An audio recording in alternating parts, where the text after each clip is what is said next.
When you think of the best Call of Duty Zombies game, which one pops into your head? Honestly, probably Black Ops 3 is the number one best, and you are absolutely correct in that opinion. But in my opinion, there's one Zombies game that is kind of loved and hated in the Zombies community. A Zombies game forgotten about because it was released between some of the best COD Zombies like Black Ops 3 and some of the worst like World War II. This game is none other than Call of Duty Infinite Warfare, a game that took elements from BO3 and expanded on them, and did some things better and some things worse. A game that gave us a pretty crazy and ridiculous story that I actually enjoyed, a game that gave us some absolutely amazing maps and some not so good ones, a game that gave us so much content that it is still fun to go back and enjoy the fun that this game offers with brutal boss fights and complicated Easter eggs that only scientists level of genius could figure out. Today I will be breaking down the mechanics, the story, the maps, and the content in Call of Duty Infinite Warfare's Zombie Mode. Getting into the mechanics, it isn't anything special. There's a slide, a jump, but these aren't the mechanics I'm talking about. I want to point out the weapon mechanics. Each weapon has alternate versions that you can get out of the loot boxes, and honestly I really liked it. For example, you can get a weapon that is either a Mark 1 or a Mark 2. Mark 1 weapons give you an extra bonus like extra ammo in your mag or a faster aim down sight speed. These are good, but the Mark II variants offer that with a double XP bonus, which is better. This system can completely change weapons, like for instance the UDM pistol can be completely changed into a sniper with aimbot on it, that if you get 150 kills without taking a hit, it will automatically spawn in a nuke. This is absolutely amazing and completely changes how the game is played sometimes, but the downside of this is that it does introduce a meta. A meta in games is normal, obviously other things are going to be better than others, but in this game, branching out into other guns during boss fights could just end up leaving you dead.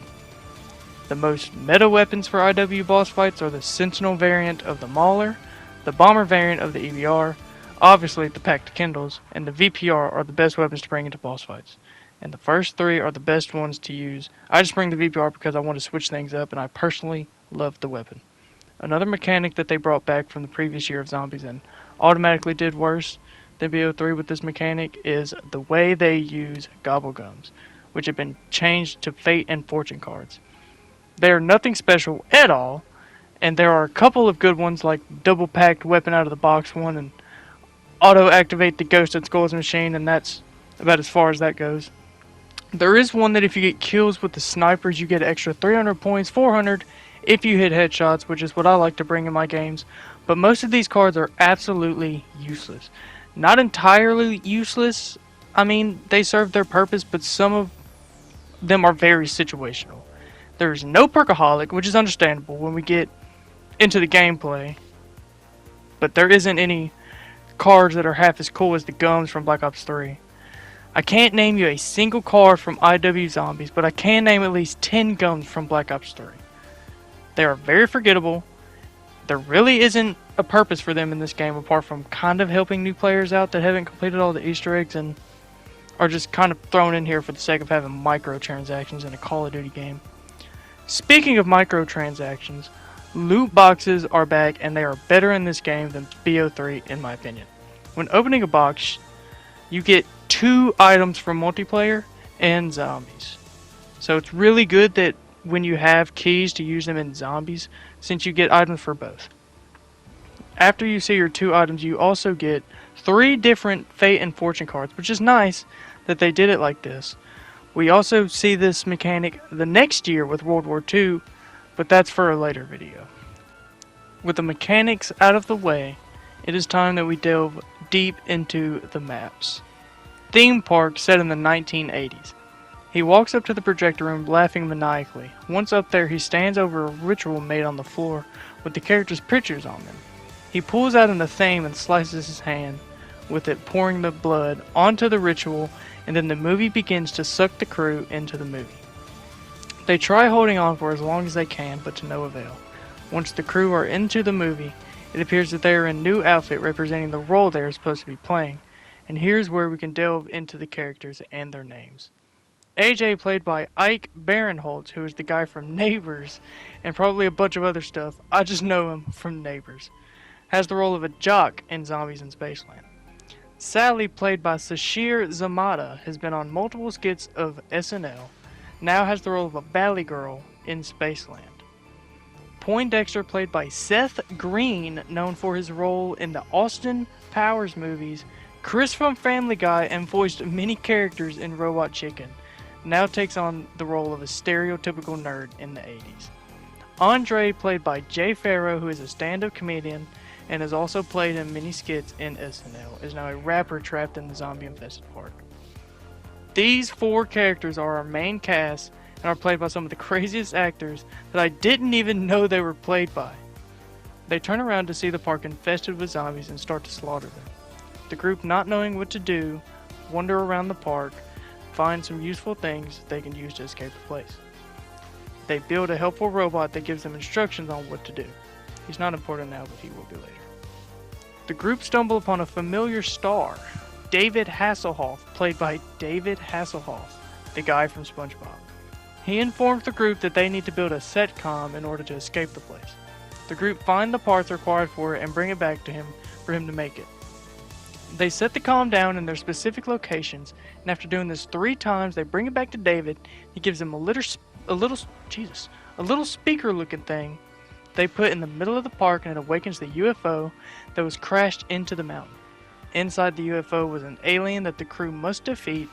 After defeating the alien, it drops a part for this object called the Soul Key, and are sent to a new location. Willard, frustrated, decides to send them to someplace scarier, darker, and more gritty. They've been sent to Rave in the Redwoods, a rave taking place in a forest set in the 90s, as the name suggests. We're shown a huge rave party going on deep in the woods with everyone having fun, dancing around with their glow sticks in their hands and bumping funky rave music. But something lurks deep in the woods. People start getting snatched from behind without anyone hearing anything or even noticing. The zombies have created a massacre of the rave with people screaming, bodies dropping, and people transforming into the undead flesh-hungry monsters. The crew show up to Rave in the Redwoods and confused because they thought they had finally made it out of the nightmare they were trapped into with zombies in Spaceland. Poindexter figures out that they are in the 90s by looking at a calendar. Andre is now a grunge rapper. AJ is now what Andre was, the rapper. Poindexter is now a rave boy. And Sally is, well, just kind of Sally. She's kind of like that throughout the whole game. The crew are abruptly stopped by Sally when they hear a sound. The sound of the undead banging on the windows. The crew once again start slaying the zombies and try to find a means of escaping. They find parts for a boat and ride over to an island with a log cabin on it. In the cabin, there is none other than Kevin Smith, played by none other than Kevin Smith, better known for his role as Silent Bob in Jay and Silent Bob. They ask if he knows how to escape this place, and he informs him that if he did, he would have left ages ago. This part of the story is a bit confusing, and I can't find any research on it that will dumb it down enough for me to understand it, so I'm going to explain it the best I can, and if I fuck anything up, then that is 100% my fault. But listen, the crew find a picture on the ground, but it's all scratched up. They take it to Kevin, and he can't make it out either. The group realize that they need to cleanse the photo by taking some random powdered drugs and throw them into the fire pits around to start tripping mad hard, then place the photo on the ground and do a ritualistic sacrifice of certain zombie limbs. Once cleansed, they pick up the photo only for a slasher to spawn with a chainsaw kind of saw thingy and a welder man spawn. They kill the beast and pick up the photo and take it to Kevin. He seems confused on the bit, but there is one more piece to the photo, and the first part of the photo was just a picture of him. Throughout running through the cabin, you can often hear him chatter about his friend being killed by the slasher. This becomes important later. The group find another picture and do the same exact thing with the drugs and the ritual and the zombie parts, and defeat the slasher again. They pick up the photo and take it back to Kevin, and it's a picture of Kevin's friend. Put together, this is a photo of Kevin and his friend together, but the next item they find makes it clear what has happened and what is going on. They find a skull where once again they do the ritual drugs, yada yada yada, and defeat the slasher. They pick up the skull, take it to Kevin, and he still doesn't know what's going on. He gets in the boat with the crew, and then the realization hits. He is the slasher. He killed his friend. He is what is causing the chaos in the Redwoods. He falls out of the boat and reveals his true self, transforming into a dangerous, scary, slashing monster. The crew fight him and defeat him, and once defeated, he drops a piece of the soul key. The crew pick it up and are once again transported to another movie. They start in the train, and once it stops, they get out, not knowing what to expect. Willard, already knowing where to send them, he sends them to Shaolin Shuffle, set in the Big Apple in the year of 1970. Immediately, we find out that a man named Arthur McIntosh has been stealing hard-working people's money because of his company. McIntosh and McIntosh Associates were involved in a lawsuit that ended up making him bankrupt, ultimately leading to his arrest and eventually breaking out of prison, where he fled to the sewers of Staten Island, where he drank a mysterious green ooze vial straight out of the Teenage Fucking Mutant Ninja Turtles, turning him into the Rat King, our main villain of this movie story. Our group exit the train and find themselves deep in the subways of New York. Awaiting them is the hordes of the undead. They fight their way through to the surface and enter a dojo. Who waiting for them is Pam Grier, played by, you guessed it, Pam Grier, who is known as cinema's first female action star, rising up through the 70s. She is very cryptic in the way that she speaks to the crew to inform them on what they need to do. But the crew, being geniuses, eventually figure out what they need to do. Pam explains to them that the Rat King has been causing nothing but absolute chaos in the streets. The crew know what must be done. Defeat the Rat King to escape the movie. The crew go on this absolute tedious adventure, starting with following a rat around who is trapped in a cage. Once done, it summons the Rat King for them to fight. But this isn't the only fight they will have to face with the Rat King. Defeating the Rat King drops one of the Rat King's eyes, which when used can see things that the normal human eye can't see. Using this to their advantage, they discover symbols that they need to shoot that leads them to a phone that needs to be answered, and when answered they hear beeps, Morse code. Deciphering the code gives them the correct movie poster that they need to grab, and when grabbed they take it to a rooftop, put it on a light that reveals a window that must be blown up. Once blown up, karate zombies appear and start attacking the crew. They defeat them and figure out that they need to spell out words onto a wall. Spelling this word out once again summons the Rat King, in which they can fight him once again. Defeating him this time gives the crew the brain, which is used in the club area, which spawns zombies that they must kill, transferring the brain from zombie to zombie in order to once again summon the Rat King for the third time, and once defeated, drops the Rat King's heart. Now for the final fight, the crew make their way down to the sewer where the Rat King's lair is located. The fight begins and the crew has to go through 3 trials in order to kill him. The first being the eye, where they can shoot Rat King symbols that can only be visible with this eye. The second with his brain, where you just kind of chill while the zombies do their own thing. And the third and final one with the heart, where they have to clear zombies at the corner of the sewer to make the sewage disappear. After this has been done, the Rat King is now vulnerable to all damage. They eventually defeat the Rat King with the help of Pam, who stabs her katana straight through the Rat King's heart. Pam, as a token of gratitude, allows the crew to use her katana to continue slaying the zombies, but the crew grab the soul key piece and then are sent to another movie. I truly don't think this intro cutscene serves any detail to the story, so if you do not want to miss it, I will be playing every single cutscene from IW as the ending to the video. As you can see, we have a really special guest appearance being Elvira. Her real name being Cassandra Peterson, played by Cassandra Peterson, who is famous for her ginormous, huge, big fat role as Elvira in the Elvira movies. When the crew appear in the movie, they notice that there isn't any color. This is because they are playing in a movie that is named Attack of the Radioactive Thing and are now in the 50s.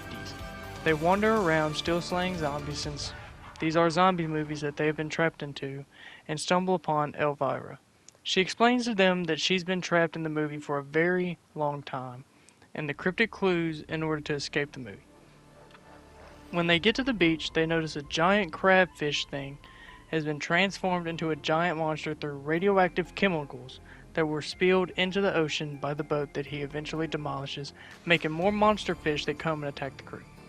The crew know that in order to escape the movie, they need to defeat what seems to be undefeatable, obviously being the giant monster out in the ocean. Once the monster notices the crew, he creeps over to the beach and huddles down, protecting itself. The crew need a way of weakening the monster, something that will destroy it altogether. Using science, the crew assemble a zombie in the same place they arrived into, and zap him, transforming into the key. They can be used to open the garage that has a giant nuke inside that a scientist was working on in order to destroy the giant fish. I don't know. It's fucking weird. The crew now realize that they need to find the right chemical compound to put into the nuke that will be able to destroy the giant fish with the nuke. The scientists left behind notes on chalkboards on how to make every chemical and a set of tapes that explain the main component to put into the nuke, to compound and place it inside of the nuke. I'm just repeating myself. They take the nuke down to the beach where it is launched into the ocean, and the fish jumps up real quick and catches it in its mouth, swallowing it. The crew weakened the fish with lasers that were set up by the military to combat the giant fish.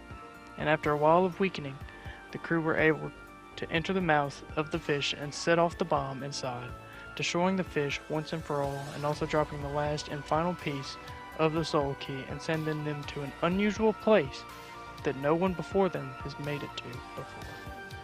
The crew is teleported onto a spaceship set in autopilot that has taken them to an unknown location on an unknown planet. Poindexter is freaking out, saying that this looks familiar to one of the 5 movies from Attack the Radioactive Thing that Willard has previously made. He says it looks like Extinction, but landing on the planet and stepping into an underground facility, he says it looks like another movie called Nightfall. But not exactly, because he thinks that this is a remake of it, since the other Nightfall took place on Earth, and this planet that they are on is the farthest thing from Earth, being stuck in an endless winter. The crew get geared up and start exploring the underground facility, but something worse than zombies are lurking in the shadows of this place. Aliens known as cryptids, not to be mistaken for the aliens from Spaceland, have taken over the place, and the crew have to slaughter their way through them. Venturing deeper into the facility, they find a familiar head of a robot from their past. Neil, the robot from Zombies in Spaceland, is here in the facility. They take his head and plug it into the main computer at the entrance of the facility, turning on the power and stopping the aliens from coming. But now the zombies are coming back.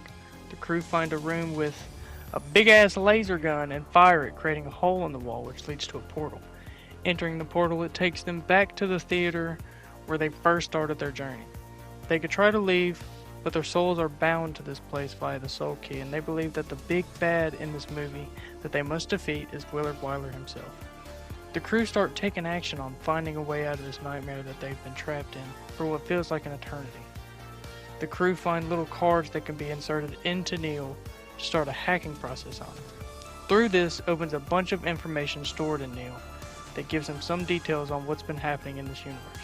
The 4 characters from the other movies that we have visited, David, Kevin, Pam, and Elvira, turns out to be the original 4 group members that Willard trapped inside of the movies before our new set of characters.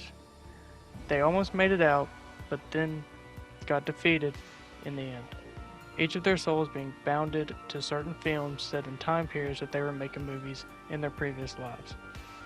It is also talked about that the whole reason for Willard going crazy is because he lost his loving wife and hopes to one day, through making deals with the devil, to see his wife again or bring her back from the dead. With Neil hacked, the crew take his head into the projector room, place it into a computer that is in there, and are then sent to a room within the facility. In the room, there are tons of cryptids that they have to fight through in order to prove themselves worthy for the final fight. Once completed, they acquire the final piece of the soul key that was dropped by one of the aliens and sent to the main area of the theater. Back in their normal clothing, no roles to play, just finally themselves, Willard shows up and is telling the crew that they have finally done it. AJ and Andre, fed up with him, they grab him and carry him to the screening room that sent the crew to Zombies in Spaceland. AJ, Andre, and Sally hold the door closed while Poindexter runs up to the projector room and turns on the projector, sending Willard into Zombies in Spaceland and ending his massacre once and for all. Or does it? The crew try and open the doors out of the theater, but to no avail. The crew is then suddenly changed into the same uniform that Willard was wearing. A voice echoes behind them saying that they served the master well. Throughout all of the crew's travel, their one goal was to end up back at the theater, and the master recognizes this, transforming into Pam, showing that he was Pam this entire time, as a test of how they would do working for him in trapping and gathering souls. For what use we never know. He then transformed into his final form, known as Mephistopheles, and the crew face him. In order to stop him, the crew have to charge up 5 rituals with talismans they've collected on their journey. Each time this is done, they are able to hurt him more and more and more.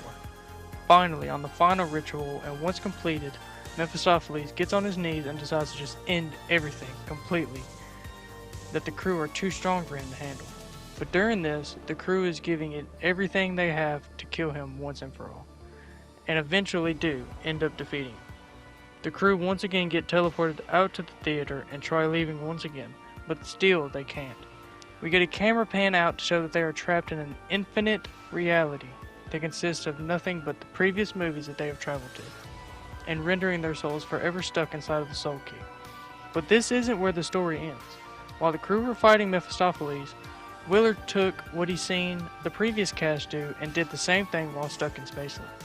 But since there was no one to send him to other films, he escaped back to the theater, and he ominously says, "There is much to do. Shall we begin?" And then the story of Infinite Warfare Zombies comes to a close, never to be picked up again. It's now time to talk about the maps of Infinite Warfare, and this game is home to some absolute amazing maps, and depending on who you ask, some terrible maps. I personally believe that no map is bad, but serve their own right and playstyle depending on what you want to experience. There are some days that I would prefer to play Attack of the Radioactive Thing over any other map in a different game. With this being said, it's time that we enter.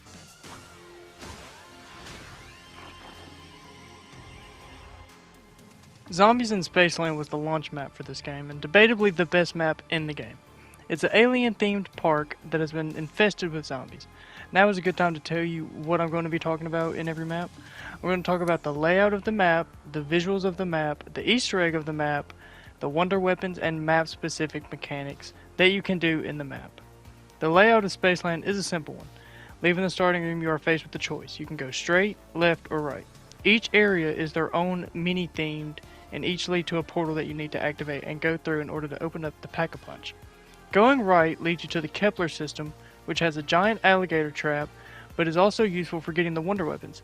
Speaking of wonder weapons, there are 4 wonder weapons in this map, which before this was last seen on Horizon the year prior to this map coming out. Each wonder weapon has the same quest, kind of, the only difference being how you acquire the battery. The only one I know how to get is the Shredder, so I'll be explaining that one. Zombies will drop coins every now and then, and there is 3 different types of coins. A red one, a blue one, and a green one. And they go to their designated locations unless you are doing the Discord wonder weapon. Getting the Shredder, however, you will need to get 3 red coins and place them inside the claw machine in order to get a toy that corresponds to the area that you are in. After this, going to the back of the Kepler system, there will be a boat that comes by, and you can shoot a battery in the back of it, then go upstairs, and it will shoot out of one of the little floor fountain sprayer things, and you can grab it.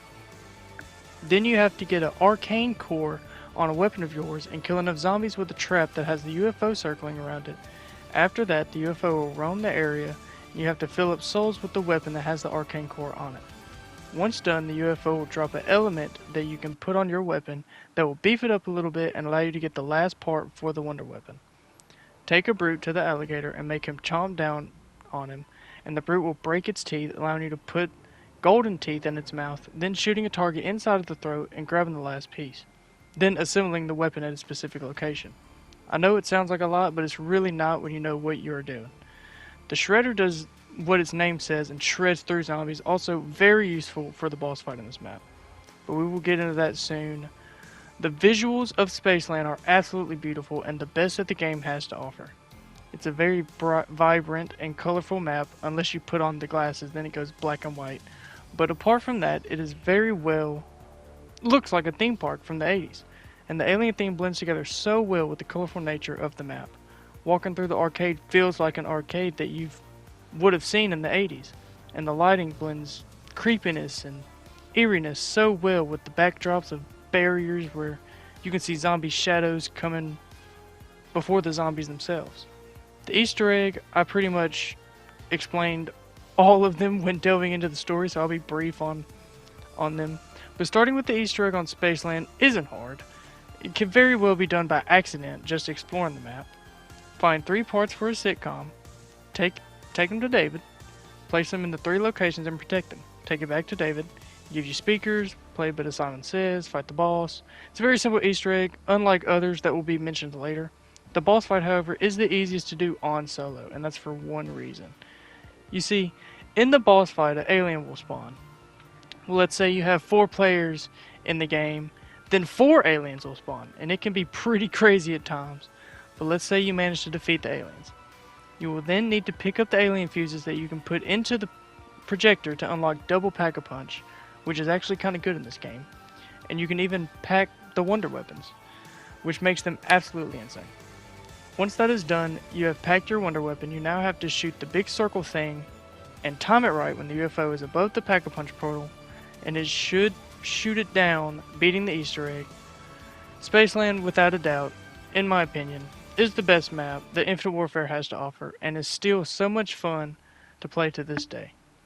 Let's take a trip to the 90s for a second and talk about Rave in the Redwoods. I guess I didn't know. Rave in the Redwoods is where the cracks start to appear. Still not a bad map in my opinion, but nothing compared to Spaceland. The layout of the map is a little bit of a confusing maze, kind of. I couldn't tell you the layout off the top of my head, but it is set in a campground deep in the Redwoods, where people were throwing a rave before the zombies crawled out from the woods and killed everyone partying there. The visuals of Rave are a bit lackluster. I can tell that they were going for a bit more of a darker tone, given this is supposed to be a horror flick kind of movie, so areas are a bit more darker and grittier than Spaceland, except for the Rave area, which is a bit more brighter and colorful visually. But the true color of this map comes from when you take some of the random drugs you found in a random bag that a dead person dropped. When taking these drugs, everything becomes super vibrant and colorful, and the zombies become covered in a beautiful, colorful paint that makes them stand out. But this is also where your stream's bitrate goes to die, because once you enter that drug-induced mode, your stream just doesn't know how to react and just becomes a choppy mess. But actually, in-game, it is very beautiful when you're in the mode. The Easter egg of the map, once again, is nothing special.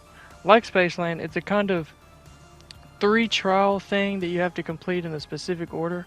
Finding a picture behind the DJ area and placing it by the campfire near the main cabin starts a trial where you have to shoot off zombie arms, and once you've done enough, then a slasher will spawn. Killing the slasher cleans the photo, and then you find another one, but this time you have to do legs, kill another slasher, find a skull, take it to the beach, this time shooting heads, and that is the Easter egg done. Nothing special. The boss fight is okay, I guess. It is also nothing special. You fill up souls in 2 locations, 3 depending on how many people are in your game, and once filled, lead the boss to the area where he becomes vulnerable. Not exactly vulnerable, because symbols will spawn. Then one shot you have to find a green dome to sit in, because the boss will engulf the arena in flames. You do this 3 different times, and then finally you can shoot the boss to kill him. It's not hard, not tedious, not complicated. It's just simple and easy and kinda fun. The wonder weapons of the map take inspiration from both the bows from Der Eisendrache and Origins. The wonder weapons of the map are crossbows, with the best one being, without a doubt, Acid Rain, which when shot, does what it says and rains acid in the area it was shot at. The other ones aren't as good, but still have their uses. The Ben Franklin is a lightning bow, not to be mistaken for the one in DE. This is one isn't that good, but it isn't a bad pick if your buddy has already grabbed the Acid Rain. The Trap-O-Matic is also decent where you can shoot 2 shots on the ground and they can connect making their own trap. The last one is the wind one. I can't remember the name of it because I never use it, but it's basically a thunder gun and the wind staff had like a baby. While some of the wonder weapons and the Easter egg are a bit lackluster, it doesn't exactly make this map bad. I actually enjoy Rave from time to time because it's a map that you can just sit back and kill zombies in. Good zombie fun is what this map is. You already know what time it is. Shaolin Shuffle. Playing Shaolin, you can tell that Lee Ross wanted better than what he was doing with Rave. Set in the 70s, Shaolin takes place in the Big Apple, where there are karate zombies and roller skaters that creep around every corner. The layout is pretty much the same as Rave, where it is easy to get lost if you aren't familiar with the map, but if you're familiar with it, it isn't that big of a problem. You start in a subway station, and once you turn on the power, you escape into the streets of New York. Traveling through the map, you eventually have to go to the underground section where the hallways are dangerous, and the main area is the best part of the map if you are a trainer going for high rounds. Nothing special for the layout, but the visuals, yeah, they aren't all that in a bag of chips either. The entire map is a bland kind of orange tone that never changes through the entire map. But it does have some pretty cool sections, like the dojo is a beautiful part of the map. And once you enter the club, it also very lively, pretty place. That's about where the prettiness ends with this map. But one thing I can give a compliment on is the Easter egg. Yes, technically it is still a 3-trial thing, but there's a lot more to do between these trials that makes it actually really fun to speedrun. When getting the footage of this map, I had to get director's cut, and I failed this Easter egg so many times, and eventually I memorized all the steps and found it really easy. The only part I had to look up was the symbols for spelling the word and the codes for the Morse code step. Getting into the Easter egg, it starts with talking to Pam, which will make a rat spawn in a cage. With your ninja ability, you must throw a shuriken at the cage and follow it from cage to cage. After done, it will spawn a circle that you must kill zombies inside of. It's been a minute since I've done the Easter egg, so I'm a bit foggy on some of the details, but I'm pretty sure this is where it drops a key.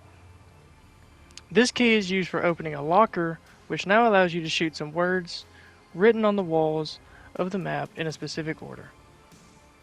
And this will allow you to fight the Rat King for the first time. Defeating him makes him drop an eye, which when... I lost where I was. Which when used can see symbols found around the map, which you have to shoot. I believe it's like 6 or 8, somewhere around there. This allows you to listen to a payphone found around the map that will give you a specific set of numbers in Morse code. Figuring out the number tells you which poster to grab, and once you have the right poster, you take it to the rooftop, put it on the light, and blow up a window, causing ninja zombies to spawn. Taking them out puts a letter on the wall beside the door, and you have to spell out a word or name by shooting the correct symbol. After this has been completed, you can now fight the Rat King for the second time, and defeating him gives you his brain. Progress 3 rounds, and you can then put the brain at the DJ area of the club and kill zombies, making it transfer from zombie to zombie. And once completed, right outside you can fight the Rat King for the 3rd time. Defeating him gives you his heart, and you are now ready for the boss fight. Stepping into the main part of the sewer means sudden death if you aren't ready, because this triggers the boss fight. And man, if you don't have the right equipment, you will fail this multiple times. It's a 3-trial boss fight that you can do in any order, but starting with the brain, you can place it down and kind of just let it do its own thing. The eye, you can use your eye and shoot targets around the room. But the fucking heart is where dreams go to fucking die. Green ooze will be on all corners of the room, and you have to kill zombies while they are standing in it. And if you don't do this in time, then the ooze will come back and you have to restart. Not to mention that the ooze damages you, so you better watch your ass doing this on solo. I had to get a buddy to carry me because I was so fucking fed up with this step of the boss fight that for a few days I gave up on it. Beating it though is an achievement, I will say. You feel like you can take over the fucking world when you complete it for the first time. It is truly that difficult to me. For what reason, I have no clue, but I can make it a tad easier, is the Wonder Weapon.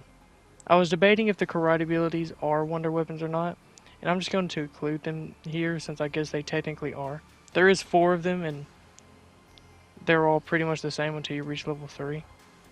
And I honestly couldn't tell you their level 3 abilities except for the Crane Mantis, one which launches you forward kicking.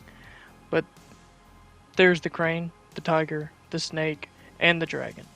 I mainly use the Snake. I don't know why. It's just the one that I always grab, and they're pretty fun to use. You can't upgrade them unless you count killing the zombies to level them up.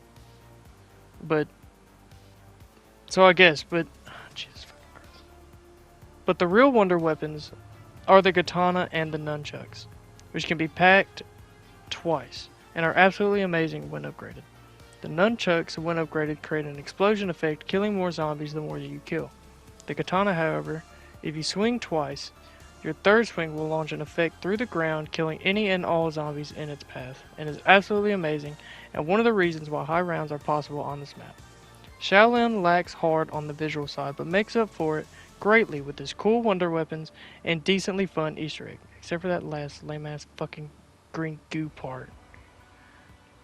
But it's a fun map, and I would say it's the second best map of the game, and better than Raven the Redwoods, but doesn't quite top what we got for Spaceland. But it's time for the map that everybody has been waiting for.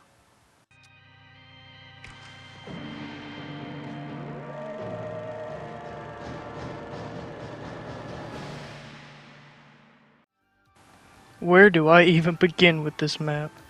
It has its problems, man, so many at that.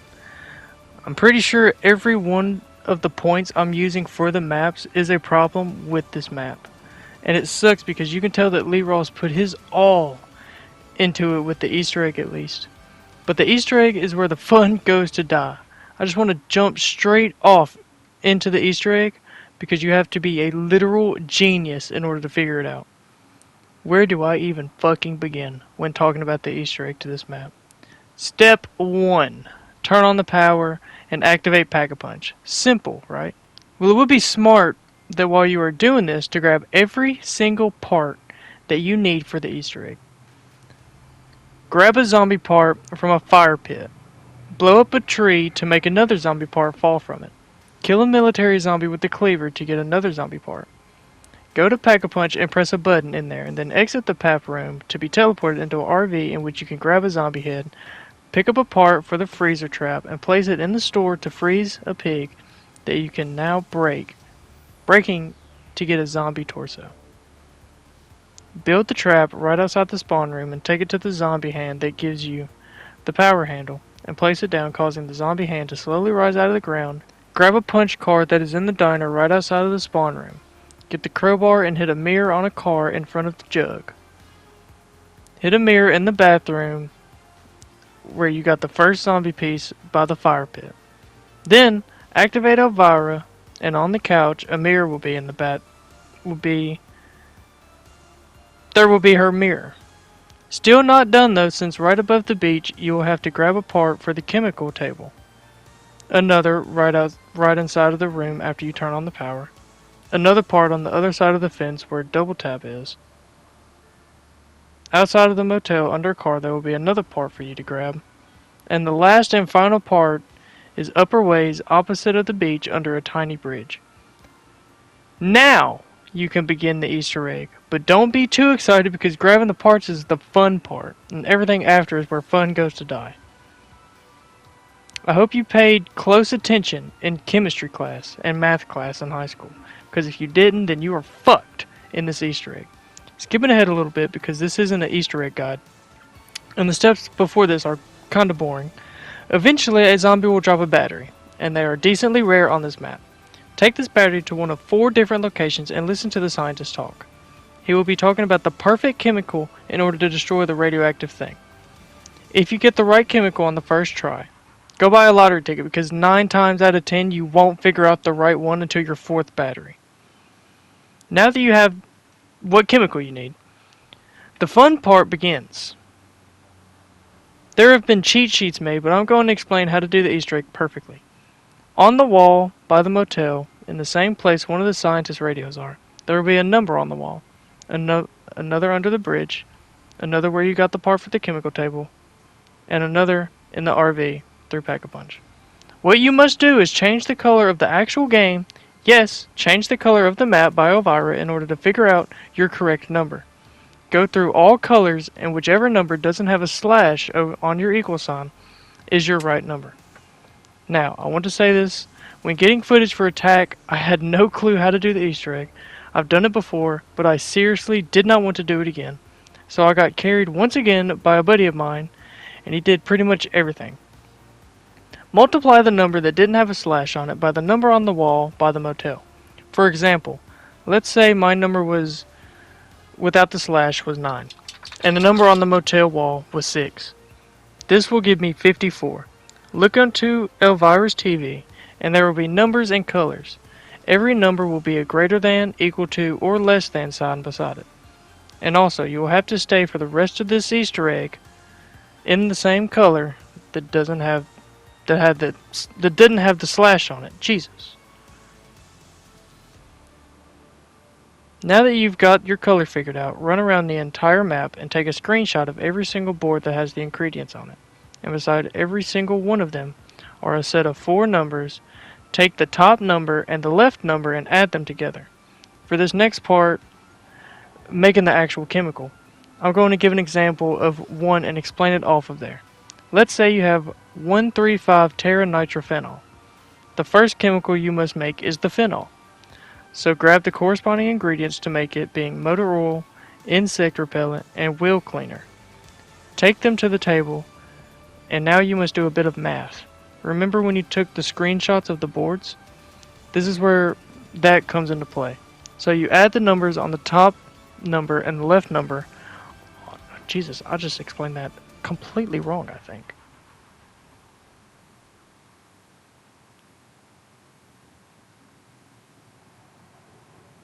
Add the numbers on the top number. Add the numbers of the top number and the left number on every ingredient that you have on the table. This will give you a new number, and you want to subtract this number by the number that did not have the slash through it when you were going through the color modes. Type this number you get into the table, and you should make your first chemical ingredient. Do this 2 more times, not with the same ingredients, but now take your phenol and combine it with drain opener, doing the adding and subtracting thing again, in order to get benzalphonic acid. Combine this with detergent, and now you have the main chemical and can now insert it into the bomb and enter the boss fight. The adding and subtracting part is different every single time you play the map, and is so fucking tedious to do, and one of the biggest things that brings this map down so hard. The boss fight, however, is fun to do. You start at the top of the beach, and you have to guide the bomb down to the water, and it'll launch up, and the radioactive thing will catch it in its mouth and swallow it. You now have to shoot it in its chest when it glows green with different little turrets around the arena. After this, you will be locked into the section of the map, and now just have to survive with the monster spewing ooze that pushes you further and further up the beach. After this, you have to play a bit of parkour, and is one of the most fun parts of this game, in my opinion. And once you make it to the monster, you travel inside of it and can now enter your code into the bomb and destroy the radioactive thing and beat the shittiest map on Infinite Warfare. This map's Easter egg is one of, if not the most tedious, confusing, bullshit fucking Easter eggs in Zombies history. Outside of maybe Blood of the Dead, but that's a story for another video. How we as a community managed to figure out this map's Easter egg is unknown to me, but I know that at least 80% of COD Zombies players, without a guide, would not be able to do this map's Easter egg, and you would literally have to have some sort of college degree to just figure out the first step of this. Finally, stepping away from the Easter egg, let's get into the brief rundown of how the Wonder Weapon works on this map. And is it good or not? And I have to say, meh. It's okay, I guess. I forgot the name of it, but it's essentially a thundergun pistol that deatomizes zombies with way less ammo. But it can be upgraded, but not through a quest or anything. All you do is you grab a crowbar, go to 3 different black little storage box things, and hit them and give you a different upgrade to the weapon. One being a crank, which when crunk, it takes more ammo to use, but can kill more zombies. Another being a thing that you can use to get more ammo out of the little green balls found around the map. And the last one is a grip. It's just a grip. But I mean, it's a solid wonder weapon. It isn't anything special, really. And doing high rounds, bless your soul if you're doing high rounds on this map. But it isn't effective in the higher rounds. I've been on attack for way too long now. And it's time that we travel to... This isn't how I wanted to make first officer. Anybody have any clue as to what planet we're on? The Beast from Beyond was meant to be the revelations of Infinite Warfare Zombies. And man, did it miss that mark so hard. The layout of the map is split into 3 different sections. You have the facility area, which is where you're going to be spending the majority of your time in. Outside of the facility, which you only really go to when you need to pack a punch. And the theater section of the map, which is a cool area, but it just has nothing to do and really serves no purpose, only to get a part for the pack-a-punch and a button later on down the line for the Easter egg. The visuals of this map are really bland and just gray throughout the facility and white when you're outside, but once you get into the theater, the color starts to brighten up and it actually is kind of beautiful. Seeing the Afterlife arcade in general is a pretty sight, but now it is actually a part of the map that you can go to and not just when you die. There are tall buildings outside that bring the city portion to life. The dark, creepy alleyways that are dangerous to be in since they are so tight and close. Except for the one where Stamina Up is. The visuals were done well in this portion of the map, and I'm going to get a little ahead of myself here, a little bit, but they also did a very good job visually with the Meph fight. The galaxy off in the distance and the eclipse that he creates, and Meph himself is just a beautiful sight to look at. But how do you get to see Meph and experience his awesome fucking boss fight? Well, you have to go through the most boring and fast Easter egg in any zombies game ever. Yeah, it's no surprise that everyone hates this Easter eggs to this map. Literally, all you do is hack Neil, pick him up, and take him to Pack-a-Punch, and then you can enter the boss fight. Which also fucking sucks. See, in Beast from Beyond, someone, Lee Ross, thought that it would be a phenomenal idea to bring back cryptids from Call of Duty Ghost. You know, from the mode Extinction that everyone fucking hated, and put them into a zombie mode. Yeah, safe to say they don't work here at all and are very annoying to deal with. Good thing we get a whole boss battle consisting of nothing but these little shits. Yeah, the boss fight leading up to Meph is literally nothing but these stupid little cryptid shits, and man, if you don't have director's cut, then good luck fucking doing this shit solo. Cause my god, when I was getting director's cut for the footage for this video, I tried 7 fucking times before I finally gave up. Yeah, my buddy had to carry me again. Can we get a round of applause for White Master EE for making this video possible? Because I truly don't know what I would do without this man. Anyway, after surviving the horde of cryptids that come your way, you are now faced with 2 blue rhinos that you have to kill, and man, these motherfuckers are beefy little shits. Unless you have the pay-to-win weapons. Anyway, defeating these guys. If you've also beaten every other Easter egg this game has to offer, you are sent to the Afterlife arcade for the very last time, and you can spin the box to get ready, be given all your perks, and are now ready to enter the best boss fight that has ever been introduced into zombies. Mephistopheles. This is why the map sucked so much dick, because all of the budget for this map went into making this fight, and they did not disappoint. Yes, it's literally the hardest fucking boss fight of all time, and I had to get carried again, but it is still such a super fun fight, and it feels so rewarding when you complete it for the first time. The amount of moves that he can do is insane. I mean, the fucker literally creates a solar eclipse and rains hell upon you. But with the maps out of the way, I want to talk about a couple of extra little bits of content that this game has to offer. For starters, Director's Cut that you get for beating all of the Easter eggs and is the Super Easter Egg reward, and my god, is it the best Super Easter Egg in all of Call of Duty Zombies history. Literally. The year prior to this in Black Ops 3, all it did was give you 1,000,000 XP and allowed you to start with the RK5.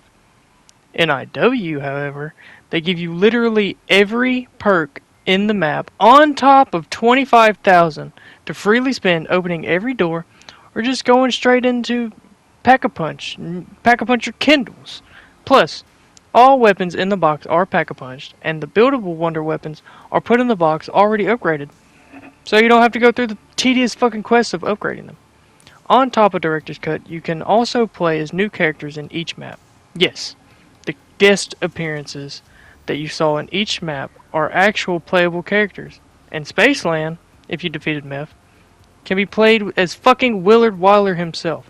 On top of this, if a boss fight is hard, and you want to practice it without having to go through the entire Easter egg, go right ahead. Because this game has a boss fight mode, in which you can pick any boss fight in the game and practice until your little heart can't practice any longer. It is absolutely crazy that these concepts have never been brought back, and is a shame because they are some of the greatest things that we have ever seen in COD Zombies history. Could you imagine a world where if you completed the Togder Totem Easter egg, where you could see the Victus crew wake up out of Blood of the Dead, and you can unlock them as playable characters in that map? Not a lot of people like the crew, but it would give something to work towards and show off and be a pretty cool thing to experience and add a little bit of depth and replayability to your game.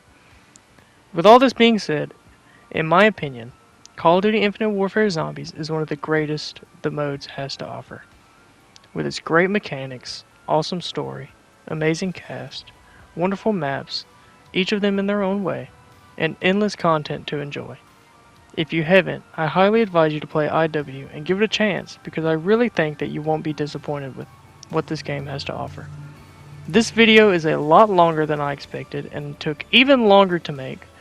I've been working on this for about a month and a half now, but this was my dive into Infinite Warfare, and I'll see you guys later down the line.